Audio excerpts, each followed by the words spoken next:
Tänapäeva elu on viinud inimesed üha rohkem stressi ja nad otsivad abi erinevatelt terapeutidelt, spetsialistidelt ja meil ongi täna siis jutt ühe sellise meediumiga, kes varasemalt on olnud pikalt elustiiliblogija, aga nüüd aitab inimesi teisiti. Meelis, räägi nüüd kõik välja, kuidas sa selleni jõudsid, et sa tundsid, et sul on vaata see tõmme selle meediumi maailma poole ja see tõesti ka sul tuleb kõik välja. See on mu sees olnud kogu aeg. Lihtsalt ühiskonna surve tõttu on see kuidagi nagu, ma panin selle kinni selles suhtes, et tahaks öelda, et see ei olnud mingis mõttes okei, et sa käid mööda tänavat ringi ja näed, et inimesel on vähke, miks tema mingit surnud kaasas veab. Aga räägi, kuidas sa siis inimesi ikkagi aitad, et mis need kogemused on olnud ja miks inimesed peaksid sinu juurde tulema? Mul on võib-olla sellist 2 töömeetodit. Üks on siis klassikaline tarokaartide lugemine, kus siis naised pöörduvad minu poole erinevate küsimustega, olgu siis selleks näiteks suhete vallas ja võib-olla teine pool on siis samamoodi on töömured.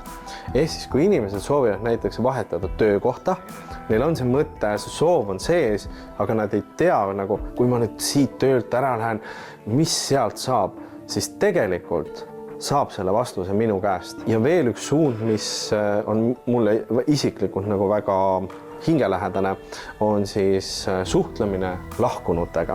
Siin on üks juhtum olnud, kus üks naisterahvas ütles, et ma ei ole mitte kunagi oma isa näinud, sest mu isa suri, kui ma olin aastane. Aga ma tahaks temaga rääkida, ma tahaks temaga ühendust saada. Kuidas sina oma tarod välja valisid? Sest ma tean, et neid on vist päris mitu erinevat sorti ja neid niiviisi lugeda on ka suur oskus. Sulle võib-olla sobivadki, ütleme siis, need kaardid, aga kui sul tuleb keegi sõbranna näiteks minu juurde, siis ma tunnen ära, okei, sulle läheb hoopis teine pakk. Et inimesed on erinevad ja kaardid on erinevad. Et üks väga lahe asi, mis ma teinud olen, on see, et ma olen sünnipäevadel käinud ja ütlen ausalt, see järjekord on päris pikk, et tegelikult inimestel huvi selle vastu on, aga võib-olla lihtsalt aeg-ajalt kardetakse üksi tulla. Nii et mina julgustan inimesi, et kui üksi ei julge tulla, kutsuge sünnipäevale. Kristi, sina jagad täna lahkelt meiega oma kogemust. Ütle, kuidas kõik sinu jaoks oli ja kas sa said selle soovitud tulemuse? Ma läksingi küsima, et kuidas minu elu muutuks, kui ma rohkem näiteks keskenduksin pigem ühele teemale ja pigem jätaksin teise teema kõrvale.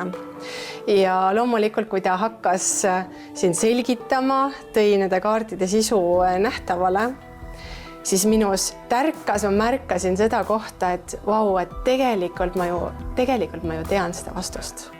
Et ma võtakski seda kui ühte sellist head lisameetodit, et ise ennast uurida. Kas saab sinu juurde siis ennast kirja panna ja kas on mõni koht, kus pikemalt võib lugeda nende erinevate meediumite kohta? Minu kohta saab siis infot minu kodulehelt meelistomson.ee.